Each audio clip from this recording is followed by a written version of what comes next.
একটা দিন থাকে যেদিন না একদমই কিছু ভালো লাগে না, আর রান্নাঘরে ঢুকতে ইচ্ছা করে না, রান্না করা তো দূরের থাক। তো এরকমই একটা দিনের ভিডিও আপনাদের সাথে শেয়ার করব। হ্যালো এভরিওয়ান, আসসালামু আলাইকুম। কেমন আছেন সবাই? আলহামদুলিল্লাহ আমরা ভালো আছি। এই ভিডিওটা একদমই করতে ইচ্ছা করছিল না, আর তারপরেও আমার বাচ্চার হঠাৎ জ্বর আসছিল, মানে রাতের বেলা হঠাৎ জ্বর আসছিল, আর রাতের বেলা তো ঘুমাইনি বাচ্চাদের নিয়ে। তো এরকম সিচুয়েশন মাঝে মাঝে আসে, তারপরেও নিজেরও কিন্তু সবসময় ভালো লাগে না, মন মেজাজও ভালো লাগে না, কেমন একটা পেরেশানির মধ্যে দিন যাচ্ছিল। তো এরকম মুহূর্তে কিন্তু ভালো লাগে না কোনোই কাজকর্ম, কোনো কিছুই। সেদিন তো ভিডিও করা দূরে থাক, তো জোড়াতালের একটা ব্লগ শেয়ার করব। ভিডিও বানাতে গিয়েই মানে উপলব্ধি করি কাজই যে কোনো সেক্টরে হোক, যে কাজই হোক, এর একটা অন্যরকম গুরুত্ব। মানে আমার মন মেজাজ বা আমার কি হলো না হলো সেটা থেকে গুরুত্বপূর্ণ হলো কাজটা। কাজ কিন্তু আমাদের করতেই হবে। যে সেক্টরে মানুষ কাজ করুক না কেন, নিজের সমস্যাগুলো উপেক্ষা করেই মানুষ কাজ করে।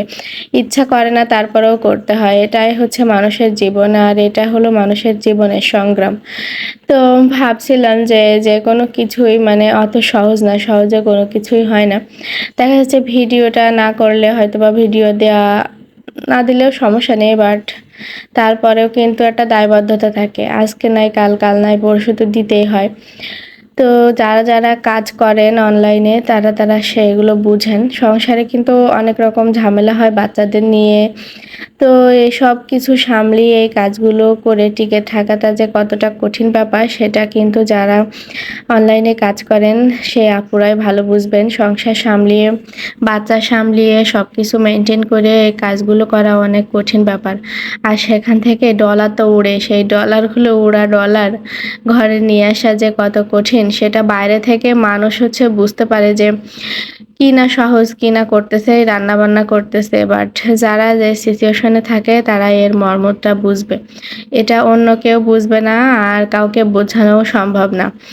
যার জায়গায় সেই থাকে, আর যার জায়গার অবস্থান সেই বুঝে। আজকে আমার রান্না বান্না সব এলোমেলো হয়ে গিয়েছিল, মানে কি করছি না করছিলাম বুঝতেই পারছিলাম না। আর পটলটা আমি সুন্দর করে রান্না করতে চেয়েছিলাম, মানে মনের মতো করে, বাট দেখেন বাচ্চাদের নিয়ে যখন রান্না করছিলাম তখন কিন্তু ওদের কাছে গিয়ে পুড়ে গিয়েছিল। তারপরে সব চেঞ্জ করে আবারও ঠিক করে নিয়েছিলাম। ওদের পাপা আবার সন্ধ্যার দিকে ওদের জন্য গ্রিল নিয়ে আসছিল, সেটা খেয়েছিল। আর আমি হচ্ছে চিকেন ফ্রাই করার জন্য আগেই সব কিছু ম্যারিনেট করে রেখে দিয়েছিলাম।